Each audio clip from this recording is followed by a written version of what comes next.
So as for our final slide of this section, we're going to talk about simplifying nth roots of nth powers. You know, the nth root and the nth power, they're kind of opposite operations. Square root of something squared, you get the something back, sort of. And cube root of something cubed, you get the something back. The technical details are here. If the index is even, so square root, fourth roots, and so on, the nth root of an nth power is the absolute value of the quantity being raised to that power. So when we think about square roots, the square root of minus 3 squared is 3, because minus 3 squared is 9. And there's two possible square roots. That was just one of them. And that's the principal square root. You get 3. So that's the idea behind that absolute value sign.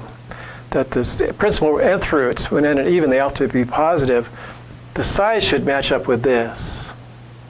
It's just the minus sign that goes away. And it's making the minus sign go away amounts to taking absolute value. So that's when it's even. You have to worry. If n is odd, the nth root of a to the n, doesn't matter what a is a. Okay.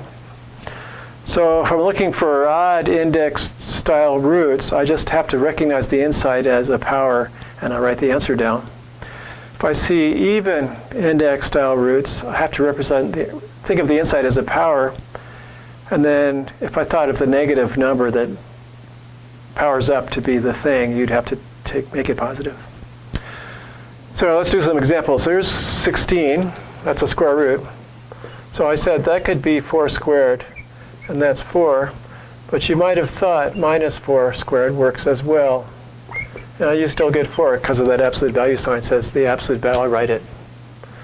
The absolute of minus 4 is 4. So that just shows you that no matter how you think about finding something that squares to be 16, taking the absolute value of that will give you back the principal root of the original quantity. If I just try something like square root of minus 16, you can't take the square root of a negative number. Okay, so not a real number.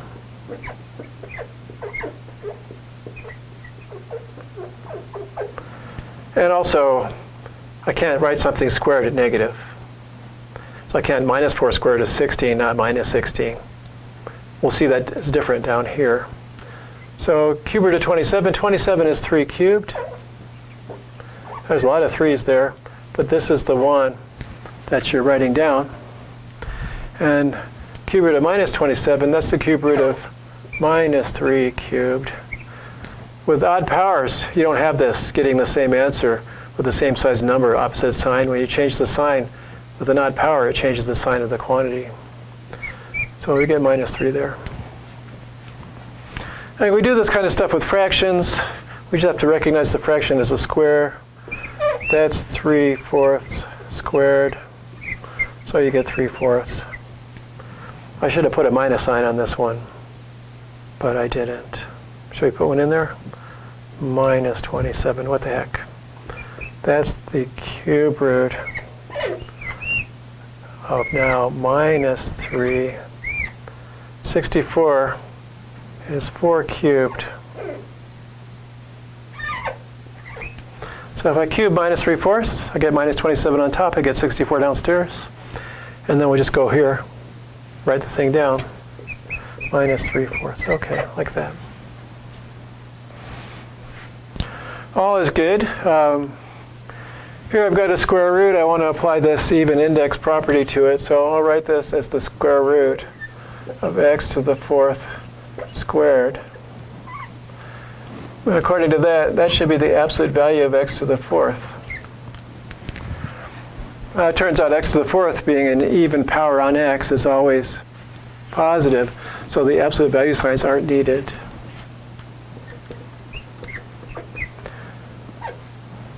All right, since x to the 4th is greater than or equal to 0, we can just take away the absolute value signs.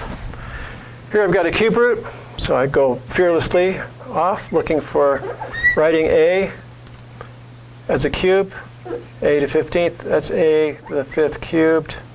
I just write down a to the 5th. It's a cube root. I don't have to worry about anything. You just do it. And here's one an even index. That's y to the 20th. So y to the 20th is y to the 5th to the 4th. We're looking at an even index situation, so I need absolute value of the thing. The thing happens to be y to the 5th now. That's 4th and 4th here. So we get absolute value y to the 5th. And here, y to the 5th, since it's an odd power, y to the 5th could be negative if y is negative.